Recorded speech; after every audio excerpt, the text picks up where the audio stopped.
Assalamualaikum warahmatullahi wabarakatuh. Nama saya Tita Susilawati, kelas 2A akuntansi reguler. Di sini saya akan menjelaskan konsep dan definisi kewirausahaan Islami.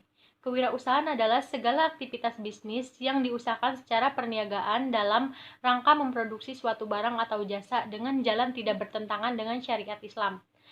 Tujuan kewirausahaan yaitu meningkatkan jumlah wirausaha berkualitas dan memberikan kesadaran terhadap masyarakat untuk berwirausaha dengan tangguh dan kuat, dan memajukan menyejahterakan masyarakat. Karakteristik entrepreneur Islam, yaitu seorang entrepreneur Islam harus selalu menjaga dan menerapkan nilai-nilai akhlakul karimah dalam berbisnis, seperti selalu ramah, jujur, amanah. Dengan demikian, maka orang lain pun akan senang untuk bermitra dan berbisnis dengannya. Kemitraan yang didasari nilai-nilai agama insya Allah akan lebih terjalin dengan baik dan berjangka panjang. Prinsip dan etika syariah, yaitu prinsip adalah dasar atau pokok kebenaran, dasar pikir. Prinsip syariah adalah kebenaran universal yang inheren berhubungan erat dan menjadi pokok-pokok dasar dalam berpikir dan bertindak dalam mengelola bisnis dengan berpanduan pada syariah Islam. Dalam prinsip syariah dibagi menjadi dua, ada prinsip umum sama prinsip khusus. Kalau prinsip umum itu ada 6. Satu, prinsip ilahiyah, tauhid, prinsip dalam kegiatan bisnisnya didasarkan dalam nilai-nilai ketuhanan. Kalau yang kedua itu prinsip nabawi, kenabian, prinsip yang didasarkan dalam nilai-nilai kenabian sebagai pemandunya. Contohnya dalam sifat-sifat nabi yaitu sidik, amanah, fatonah, tablik. Ketiga itu adalah keadilan. Prinsip-prinsip yang didasarkan dalam nilai-nilai keadilan yaitu moderasi. Keadilan sering diartikan sesuatu yang diletakkan dalam profesional. Keempat itu prinsip kuriah, kebebasan. Prinsip yang didasarkan dalam nilai-nilai kuriah. Kelima itu prinsip musawah yang artinya kesetaraan, prinsip yang didasarkan dalam nilai-nilai kesetaraan sebagai pemandunya. Pemitraan bisnis. Keenam itu prinsip ta'awun, tolong menolong. Prinsip yang didasarkan dalam nilai-nilai ta'awun, surat Al-Maidah ayat 2. Etika bisnis syariah, yaitu etika sepadan dengan moralitas, yaitu akhlak perilaku manusia secara normatif. Yang ke-1 itu etika bersifat memperdayakan, membantu pihak yang lemah. Yang kedua etika pembayaran upah. Yang ketiga etika jual beli dan utang, menjelaskan dalam menagih utang harus santun, akan mendapatkan rahmat Allah, santun dalam menjual belikan barang dan menagih utang. Hadis riwayat Ali Ibu Ayas. 10 hal yang harus dihindari yaitu tagrir, manipulasi harga atau barang. Yang kedua taglis, penjual menyembunyikannya kecacatan. Yang ketiga taklis fi'il arobaih al-murobakah. Yang keempatnya itu gisisi, merupakan taglis, penjual membicarakan keunggulan dagangannya. Yang kelima itu tanazuzi, tindakan menawarkan barang kepada calon pembeli dengan harga yang lebih tinggi. Yang keenamnya mukaromah, paket pemasaran jasa. Yang ketujuhnya itu igror, suatu promosi atau agen dengan keuntungan yang dijanjikan sangatlah besar. Yang kedelapan itu talbis, menyembunyikannya kecacatan dengan menampakkan kelebihannya. Yang kesembilannya himan, tindakan menyembunyikan suatu informasi mengenai objek dengan sengaja. Yang kesepuluhnya itu hilatanah, penjelasan yang tidak sesuai dengan sesungguhnya. Yang terakhir itu ada etika kontemporer. Yang ke-1 keterbukaan, kedua akuntabilitas atau kejelasan, yang ketiga pertanggungjawaban, yang keempat kemandirian.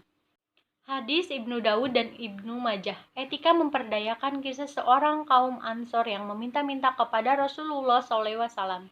Dikisahkan oleh Said Ab Al-Azim dalam buku Rahasia Pembuka Pintu-Pintu Kebahagiaan.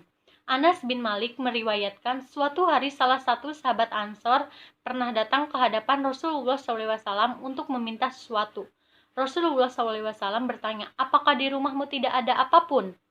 Ia menjawab, wahai Rasulullah SAW, di rumahku hanya ada kantong kain terpal. Satu bagian saya pakai, satu bagian lagi saya bentangkan untuk tidur. Selain itu, hanya ada sebuah gelas yang saya pakai untuk minum. Rasulullah SAW menjawab, bawalah kedua barang itu padaku. Orang Ansor itu pun membawa barangnya ke hadapan Rasulullah SAW.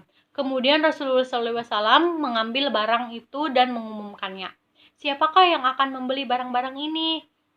Salah satu seorang sahabat menjawab, aku akan membeli keduanya seharga 1 dirham. Rasulullah SAW bertanya dan menawarkan kembali, siapa yang mau membelinya seharga 2 dirham? Akhirnya salah satu seorang sahabat berkata, aku akan membelinya seharga 2 dirham.